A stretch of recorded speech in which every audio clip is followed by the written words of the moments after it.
This is a production of PBS Charlotte. The following episode of Charlotte Cooks is brought to you by Central Piedmont Community College and viewers like you. Thank you. Next on Charlotte Cooks, we're bringing you wonderful flavors from Umbria, Italy.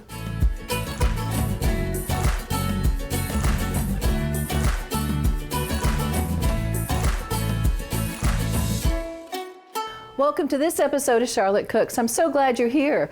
I'm Chef Pamela Roberts, and joining me in my kitchen today is we have an authentic Italian chef who's going to be making us some risotto and panzanella salad. We have Raffaele Patrizzi. Did I say that right? Correct, Pamela. You're from Umbria, Italy. Is that right? Yes, I'm originally from Rome, from Italy, of course. My dad, he grew up in Umbria, in Norcia, and the play that I'm doing today go to get all of it, what Umbria, in Norcia and Umbria, give to us. So they are very famous for salsiches, porcini mushrooms, truffles, and what in a better way to do a risotto with these items. Absolutely, absolutely. And so we're here in North Carolina, but you're bringing these wonderful Italian flavors to us, but you're using North Carolina local ingredients too, aren't you? Yes, I do. So that's really kind of fun here. Yep. So tell us about the rice. So the rice that I'm using today is from a farmer here in North Carolina that they use, the grain is a 200 years old grain. Oh, wow. Yep, and they are up in more in North Carolina, and repeat, the rice is very, very good. What are we putting in the dish? This fantastic rice risotto, loco portobello mushroom from another farm here in North Carolina. Oh, wow. I'm using loco salsiches from another farm here in North Carolina, that here in Charlotte. I'm using thyme and parsley from another two farmers here in North Carolina. So very nice. Pretty much everything is, we are here in Charlotte, is about 20, 30 miles away from where we are right now. That's fabulous. And fresh, super fresh. That is the important fresh. things. Yep. Okay. So to get started with our risotto, what are we going to do first? We need to clean the portobello mushrooms. Oh, okay. Portobellos, when you get them, there are these giant mushrooms. They're really, really, really, really big. You could process them, you could do them whole if you want to, but you have to be aware that all of these beautiful black gills under here will make everything that we cook black. You know, you can handle them like this, it's fine, but when you start cleaning them, you're going to want to put some gloves on because your nails, your hands, everything will just get stained. We used to save the portobello scraps and make like a really dark black custard out of it. And it had a nice rich mushroom flavor to it. Yep. But sometimes we'd put them in beef stock. If we're making beef stock, this is how you're going to clean it. You're going to take a spoon, cradle that mushroom in the bottom of your hand, and then scrape those gills out. And you're going to see a nice creamy white underneath. And that's what we want to save.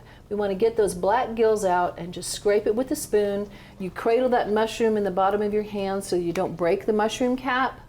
And that way it's going to be easier to dice. If you break it, it's not a big deal. It's not a big deal. You can use the stems, you can use the whole cap. It's a beautiful mushroom to use. And they also hold marinade really well. Now, do you peel the mushrooms too? I don't peel them. All right. Just because you like the flavor. It's a waste otherwise. Like what else you do with if you peel? Yeah, of course, how we said, you can do a stock, but it's give more richness to the risotto. When I talk about peeling the mushroom, all you're going to do is just take the skin and just peel it up like this. And we would save that for the stock because this also adds a beautiful mushroom flavor to stock. And that would leave you with a nice white mushroom cap underneath. But for this, we want that rustic flavor, we want that look, so we're going to leave all that peel on. How many mushrooms do we need for this? For this, we're going to use only 2 mushrooms. Okay. Of course, when you dice the mushroom, take out the bottom, just because in this way, it's easier to it lays flat. Yep. And then you don't have to worry about it being all floppy on you. Yep. You used to be the chef at Mama Ricardo's, didn't you? Yeah, I used to be there. I used to work there for 2 years. It's a fabulous company. They taught me a lot. And you just started your own Italian food business. It's called Mano Bella Artisan Foods? Yes, it is. And tell us about what you make with Mano Bella. So we are specialized on Italian foods. So we do fresh pastas, that is not dry pastas. So the difference is make you an example, very much the same pasta of the Barilla style, right? But is freshly made with a professional machine that is an extruder.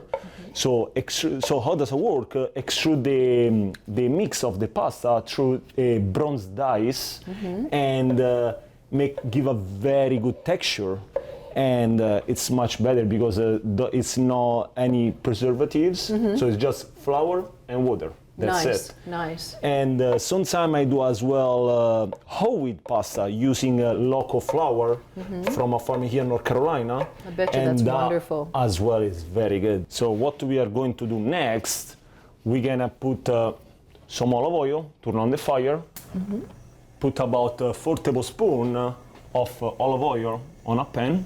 And that would be enough to coat the bottom nice and generously. Yep. So when you start to see the oil that smoke a little bit, that is the time that you're going to add the onions. Okay. And the reason is because in this way, like you need her like freeze. Yeah. Like just like that. this sound.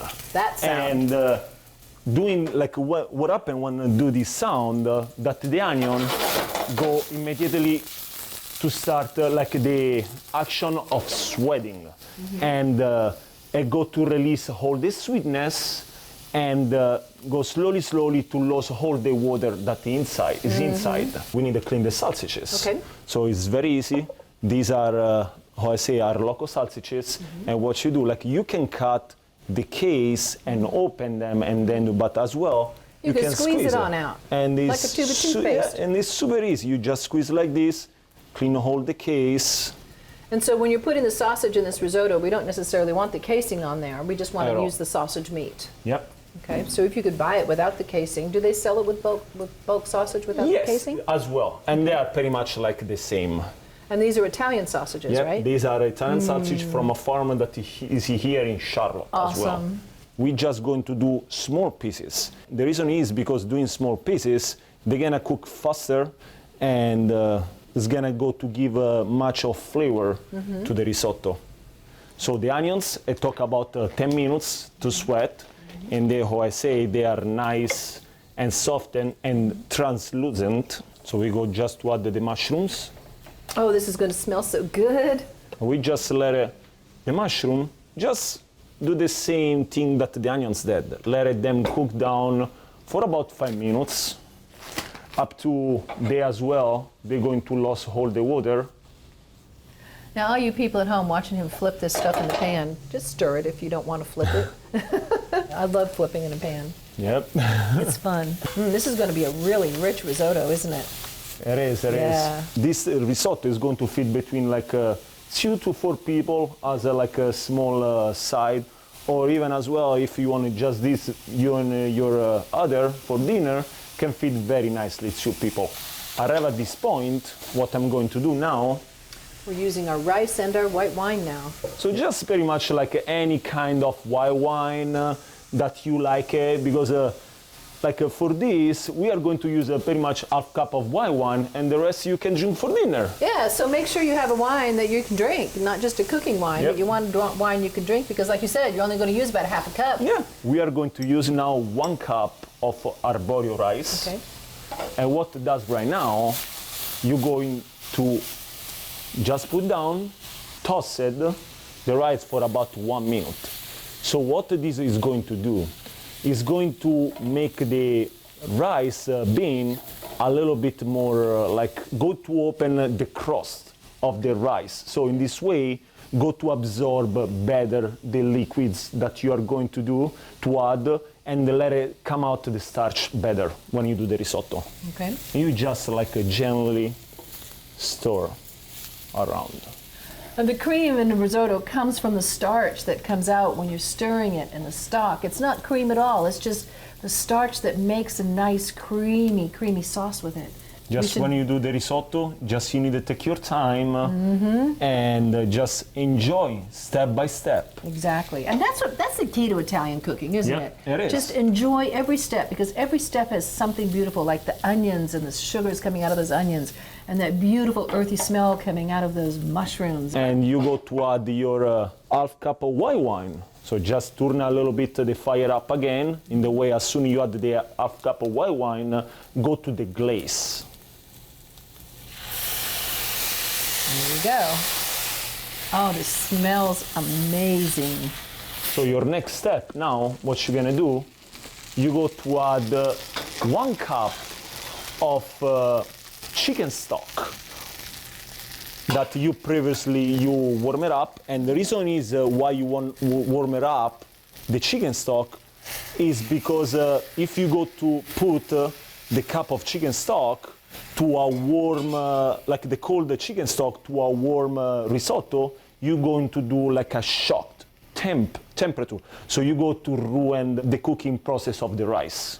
At this point, what I'm gonna do, because it's just the beginning, I'm going to add the salsiches, how I said earlier. So, and the reason why you wanna add the sausage, assume you add the stock, and don't use the sausage in the beginning, because if you use the sausages in the beginning, you go to make them crunchy and you go to lose all the flavor immediately.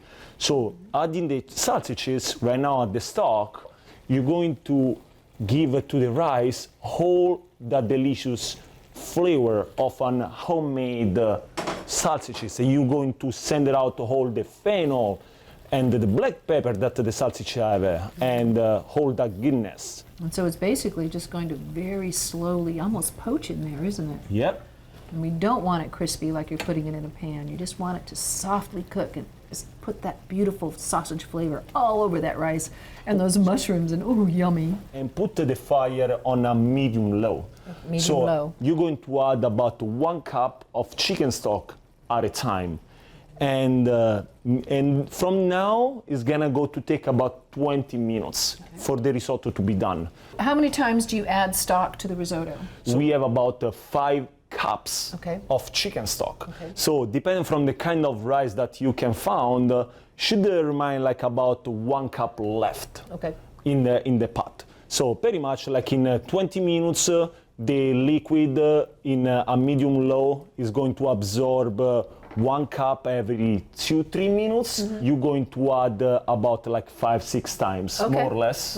As it dries up. Yeah, as soon as it dry, absorbs, you add just add more. You test it to make sure that that rice is just al dente. Yes. Because you don't want it soft and mushy. You don't. You don't. But before 15 minutes, the rice is not cooked yet. So when you are going towards to the 18 to 20 minutes, you can start to taste how you prefer the al dente of the grain. Okay, good. If you, Pamela, can start to stir, I'm gonna do panzanella. If you've heard of panzanella before, it is an Italian bread salad. What we need, just some beautiful cucumbers, tomatoes, Italian bread, some garlic, and a little fresh oregano. There you go. So everything that you see in this basket is been sourced locally. So these 2 tomato and cucumbers are from my wife and I garden. This is from my garden. Look at you. The oregano as well is sourced from her garden. The garlic is sourced from another farmer that is here in North Carolina, and this garlic is very, very tasty. And the Italian focaccia is just another item that we do at for our company does as well. All right, good. You just grab the bread, and you go to cut the bread pretty much like a crouton. You're just going to slice the bread like this, like sliced.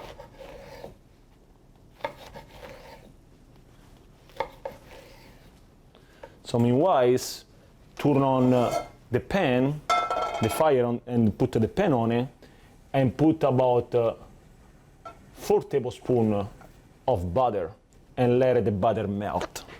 After that, you just dice the bread, and just like nice squares. And you don't want to use really fresh bread, do you? More older it is, and better it is, because what you are going to do for this item, like right now, you're going just to let it crisp, pretty much like how you do croutons.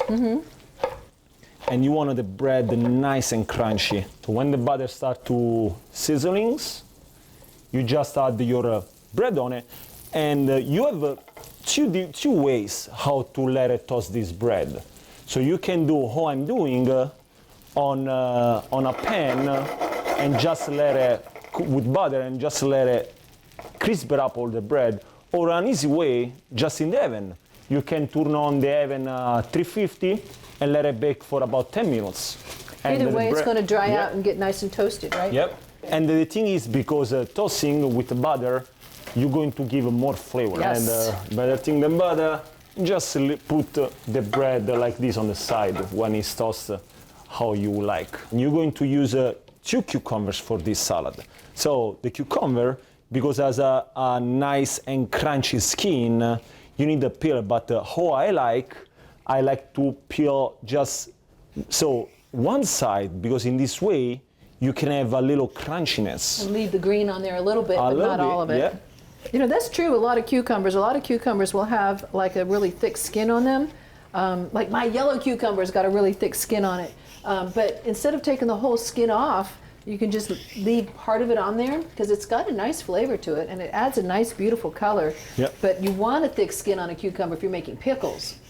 So what you're gonna do after, you're just gonna slice the cucumbers. You can use a mandolin if you don't feel much confident with a knife, or just do like how I'm doing and just do little rolls.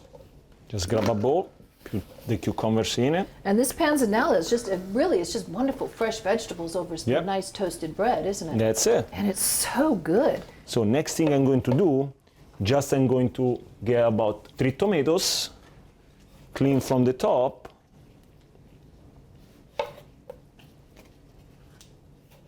And you're going just to dice them. So you're not going to worry about getting any seeds out or peeling them or anything, just do them whole fresh. Just so is it, because like Italian cooking, you don't waste anything. And No. yes, with the inside, you can do a nice tomato sauce if you want. Yeah. But they are local and fresh tomatoes, so they are very rich on flavor. They really are. So as soon as you chop down the tomatoes, you're just going to add them to your cucumbers. Just grab about 2 cloves of fresh garlic. If it's local, it's even better because how I say, local Yes, produce tastes everything. much better. How I do the garlic, I'm going to smash it, and it's going to give all the flavor, and the water that is in the garlic is going to come out, and then you mince very fine. So these are some very, very classic Italian flavors, aren't they? They are, yes. Very. So how I would say Italian flavors, it's just like easy cooking and like just things in chunks when you cook, because it's going to let it come out, hold this sweetness and the flavor and the acid of each ingredients. We're going to add a little bit fresh oregano. Now, I want you to pay attention to how he's getting those oregano leaves off, folks. Watch this. This is you don't have to stand there and pick the leaves off the stems. Just grab the stem and go backwards from the bottom to the top. And you pull those leaves off really, really easy. And then just put them in. You don't have to worry about standing there picking all the little leaves off, especially when you're doing thyme. Thyme has got so many little leaves. So you're going to add about 2 tablespoons of fresh oregano. All right, I'm going to put one more thing of stock in here, and then I need you to evaluate. I'm going to jump back over there. Okay. So after you add the oregano, you're going to add salt and pepper. And it's about 1 teaspoon of black pepper and 1 teaspoon of salt as well. And another Italian secret when you cook, you don't need to be afraid to use extra virgin olive oil. That's right. So just go like, for this you can use 2 tablespoons of olive oil, but more olive oil you use and more tasty this salad there is. And it's really important to use a good quality olive oil, isn't it? It is, because one of the basic of Italian kitchen cooking, it's extra virgin olive oil. You're just going to toss it and sit aside and just let it hold the flavor of the cucumbers, tomato, garlic, come all together and become very rich. But don't add your bread yet. The bread is you add before you serve, because what it's going to do is, it's nice to have a little crunch, you know, when you eat a fresh salad. So you don't want your bread to be totally soaked in. No. Okay. We got our panzanella ready to go. We're going to finish up our risotto. Now the thing about risotto too, you can't make it ahead of time. Yep, so risotto need to be made and served, because it's okay, like First of all, risotto is not good cold. Right. Like you go into it like a piece of, like a glue kind of. Right, Like it's right, not good at all. right. And the nice thing of the risotto that if it's just made and served, like you have a whole this creaminess. The important thing is that the risotto need be, how you can see, Pamela, need be completely without liquid. Because when it's like this, and thank to you to help me to make this a wonderful job, you're going to add the butter, and what the butter does is going to give the creaminess to the risotto. So we are going to let it add the butter and let it melt very nicely, the butter. You go to add about 1 teaspoon of fresh thyme. So I just fold the thyme in it, grab a nice generous handful of fresh grated Parmesan cheese and just put on top and just go to finish, and fold it in that it's nice and creamy. Oh, look at that. How beautiful. So your cheese is the very last thing you put in there. Yep. And the reason is because if you're going to add the cheese before, it's going to be like a whole, too gooey, and it's not going to even hold that much. Right. Now is the time, Pamela. Okay, we get to serve this up. This is done. Oh, it looks so yummy. Nice and creamy. Not a bit of cream in there. No cream in risotto. All right, so you just, for serving, just grabbing and just put in your plate what plate you like, whatever you prefer.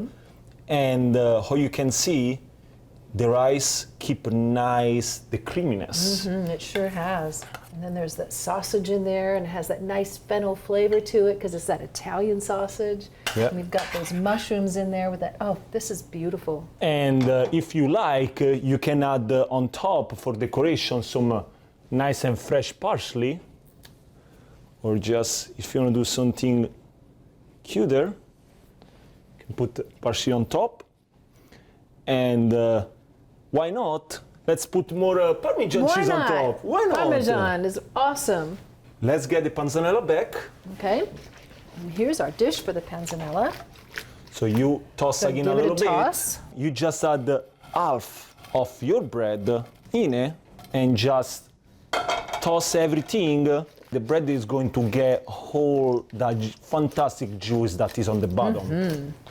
And it's still going to maintain a little bit of crunch because it hasn't been sitting there just absorbing everything.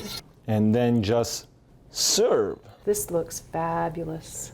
Fabulous, fabulous, fabulous. You just add a little bit more bread on top. Crunchy bread on top.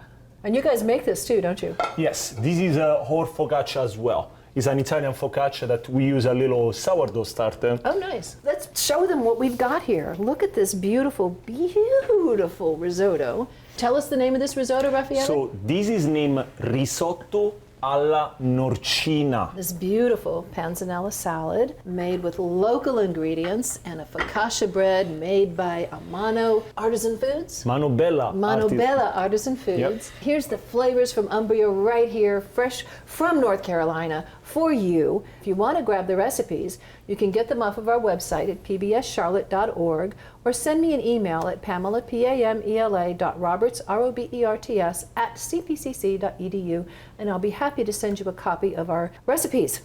Thank you, Raffaele. This was really great. Thank you so much, Pamela, for having us. Oh, you're very welcome. And I'm going to come see you at the farmer's market, okay? And y'all go see him at the farmer's market too. Grab some focaccia, grab some fresh pasta, stop and say hey and say, I saw you on Charlotte Cooks. Thanks for watching, and we'll catch you next time.